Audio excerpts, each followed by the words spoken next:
السلام علیکم ورحمۃ اللہ وبرکاتہ۔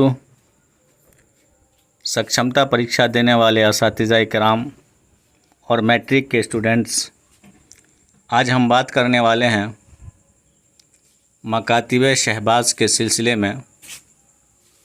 پچھلی ویڈیو میں مکاتب غالب کے سلسلے میں بات کی گئی اور مکتوب نگاری کا مطلب اور معنی مختصراً بتایا گیا۔ تو اس پر بات کرنے سے پہلے آپ سب سے ایک چھوٹی سی گزارش ہے، درخواست ہے کہ آپ نئے ہوں یا پرانے، اگر اب تک ہمارے چینل کو سبسکرائب نہیں کیا ہے تو سب سے پہلے سبسکرائب کر لیں، لائک کر دیں، شیئر کر دیں اور بیل آئیکن کے بٹن کو دبا لیں تاکہ آپ کی تیاری کے لیے جو بھی ویڈیوز رہے وہ سب سے پہلے آپ تک پہنچ جائے۔ تو چلیے اس خط کا خلاصہ دیکھتے ہیں کہ اس خط میں شہباز نے کیا کہا ہے، یعنی عبدالغفور شہباز نے کیا کہا ہے۔ تو یہ خط انہوں نے اپنی بیٹی صغرا کے نام لکھا تھا۔ ان کی بیٹی کا نام صغرا تھا، صغرا کے نام لکھا تھا اور یہ دریافت کیا تھا، پوچھا تھا کہ ان کی والدہ یعنی خود ان کی بیگم انہیں خط کیوں نہیں لکھتی ہیں۔ اپنی بیگم کے بارے میں پوچھا کہ ان کی بیگم انہیں خط کیوں نہیں لکھتی ہے، اور یہ کہ وہ خود اپنا سبق یاد کر رہی ہے یا نہیں۔ اپنی دونوں بیٹیوں کے لیے وہ کیا کرتے ہیں؟ دعا کرتے ہیں کہ وہ پڑھ کر بہتر سے بہتر زندگی کے لیے تیار ہو جائیں، یعنی پڑھ لکھ کر اونچا مقام حاصل کرے اور اچھی زندگی گزارے۔ یہ عبدالغفور شہباز صاحب اپنی بیٹی کے لیے دعا گو ہیں، دعا کر رہے ہیں، کیونکہ اگر وہ اولاد کا حق ادا کر لیتی ہے تو ضرور انعام پائے گی۔ یعنی اولاد کے جو حقوق ہیں اگر ماں باپ اس کو پورے کر لیتے ہیں تو اللہ کے یہاں ان کو بہتر انعام ملتا ہے، اچھا انعام ملتا ہے، اچھا صلہ اور اچھا بدلہ ملتا ہے۔ پھر شہباز صاحب نے محرم کی چھٹیوں میں ان کے پاس آنے کے بارے میں انہیں بتاتے ہیں، آگاہ کرتے ہیں، اور پھر اس خط کے اندر وہ کہتے ہیں کہ اس وقت وہ سبق صحیح طور پر ادا نہ کر سکی تو مشکل ہوگی اور انعام بھی جاتا رہے گا، یعنی انعام بھی نہیں ملے گا، کیونکہ شوق اور محنت کے ذریعے ہی انسان بلندیوں تک پہنچ سکتا ہے۔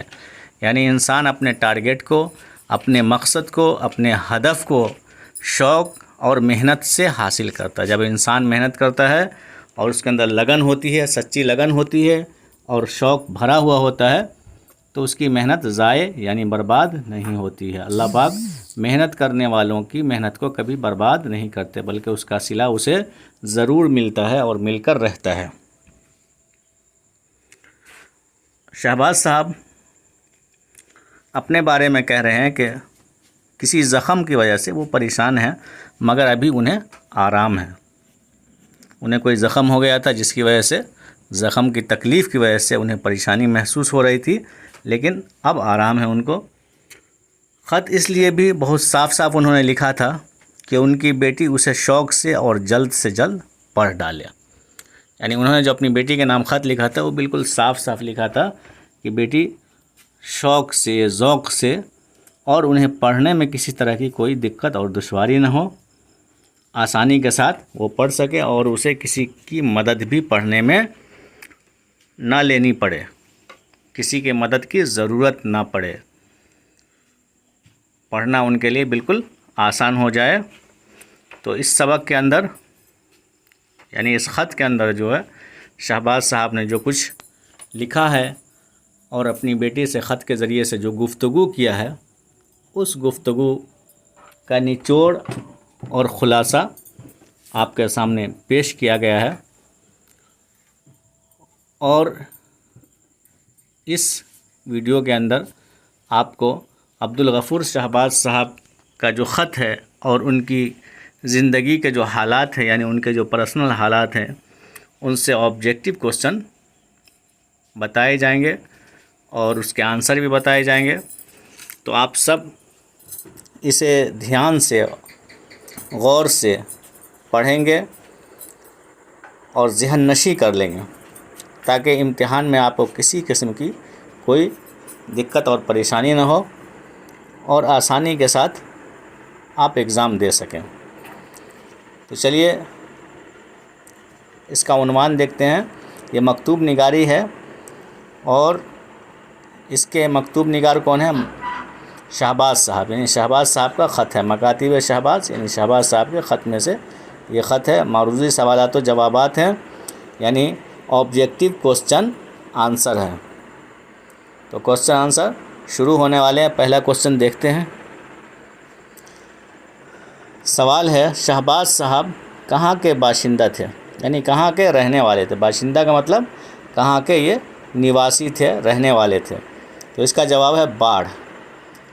باڑھ کے یہ رہنے والے تھے، جو بہار کے اندر ہے، پٹنہ ضلع کے اندر پڑتا ہے باڑھ۔ اگلا سوال ہے، شہباز نے انٹرنس کہاں سے پاس کیا؟ تو اس کا جواب ہے مظفر پور سے۔ انہوں نے انٹرنس مظفر پور سے پاس کیا۔ اگلا سوال ہے، شہباز کس عہدے پر فائز تھے؟ یعنی ان کا پوسٹ کیا تھا، کون سا پوسٹ تھا؟ تو اس کا جواب ہے سب رجسٹرار۔ شہباز صاحب سب رجسٹرار کے عہدے پر فائز تھے۔ اگلا سوال ہے، شہباز صاحب کس اخبار میں مدیر ہوئے؟ مدیر کہتے ہیں ایڈیٹر کو۔ تو اس کا جواب ہے دارالسلطنت۔ دارالسلطنت میں یہ کیا تھے؟ ایڈیٹر تھے، یعنی مدیر، اردو میں اسے مدیر کہا جاتا ہے۔ اگلا سوال، شہباز کی دوسری شادی کس سے ہوئی؟ یعنی پہلی شادی ہوئی تھی ان کی، اس کے بعد پھر ان کی دوسری شادی ہوئی۔ تو ان کی دوسری شادی کس سے ہوئی؟ پہلی شادی شمس النساء خاتون سے اور دوسری شادی اشرف النساء سے۔ سوال ہے، اردو اخبار دارالسلطنت کب سے شروع کیا گیا؟ تو اس کا جواب ہے 1980 عیسوی۔ 1980 عیسوی میں دارالسلطنت کی شروعات ہوئی۔ اگلا سوال ہے، شامل نصاب مکتوب شہباز میں، یہاں پہ نے لکھا گیا، میں کس کے نام لکھا؟ نصاب مکتوب شہباز نے کس کے نام لکھا؟ تو اس کا جواب ہے بیٹی کے نام انہوں نے خط لکھا۔ شہباز نے جس بیٹی کے نام خط لکھا اس کا نام کیا ہے؟ تو اس کا نام کیا ہے؟ صغرا ہے۔ صغرا، جس بیٹی کے نام خط لکھا اس کا نام صغرا۔ اگلا سوال ہے، شہباز شعر و ادب کے علاوہ کس چیز سے رغبت رکھتے تھے؟ یعنی انہیں شعر اور ادب کے علاوہ کس چیز میں دلچسپی تھی؟ تو اس کا جواب ہے سائنسی علوم میں، یعنی سائنسی علم کے اندر انہیں دلچسپی اور رغبت تھی۔ اگلا سوال ہے، عبدالغفور کا تخلص کیا تھا؟ تو اس کا جواب ہے شہباز۔ تخلص یعنی شاعر اپنے اصلی نام کے علاوہ شعر میں جو نام استعمال کرتا ہے اسے تخلص کہا جاتا ہے۔ اگلا سوال ہے، عبدالغفور شہباز کا تعلق کس ریاست سے تھا؟ تو ان کا تعلق بہار سے تھا۔ ریاست کا مطلب راجیہ یا اسٹیٹ، تو کس اسٹیٹ سے تھے یہ؟ بہار سے تھے۔ اگلا سوال ہے، عبدالغفور شہباز 1905 عیسوی میں کس ریاست کے ناظم تعلیمات تھے؟ تو اس کا جواب ہے بھوپال۔ یہ بھوپال کے ناظم تعلیمات تھے۔ اگلا سوال ہے، شہباز نے شاعری میں کس کی تقلید کی؟ تو اس کا جواب ہے حالی کی، یعنی شاعری کس کے نقش قدم، تقلید میں نقش قدم یا پیروی کرتے ہوئے کس کے انداز میں یہ شاعری کرتے تھے؟ تو حالی کے۔ اگلا سوال ہے، تفریح القلوب کے مصنف کا نام کیا ہے؟ تو اس کا جواب ہے شہباز۔ شہباز کی یہ کتاب ہے، کیا نام ہے؟ تفریح القلوب۔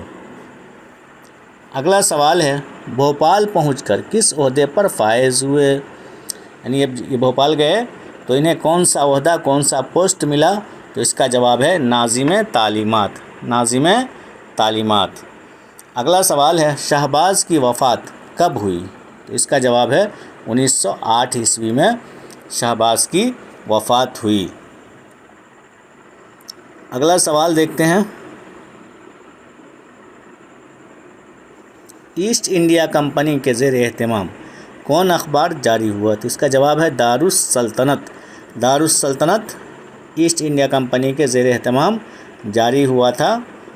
اگلا سوال ہے، بیگم بھوپال کی طلب پر شہباز بھوپال کب گئے؟ تو یہ بھوپال 1905 عیسوی میں گئے تھے۔ بیگم بھوپال نے انہیں طلب کیا تھا، یعنی بلایا تھا، تو یہ بھوپال گئے تھے۔ تو اساتذہ کرام اور اسٹوڈنٹس، امید ہے کہ آپ کو ہماری یہ ویڈیو پسند آئی ہوگی۔ تو آپ سب سے پھر گزارش ہے کہ آپ ہمارے چینل کو سبسکرائب کر دیں، لائک کر دیں، شیئر کر دیں اور بیل آئیکن کے بٹن کو دبا لیں، تاکہ آپ کی تیاری کے لیے مکمل ویڈیوز آپ تک پہنچ سکے اور آپ اچھے نمبرات سے کامیاب ہوں۔ ہماری دعا ہے۔ اللہ حافظ۔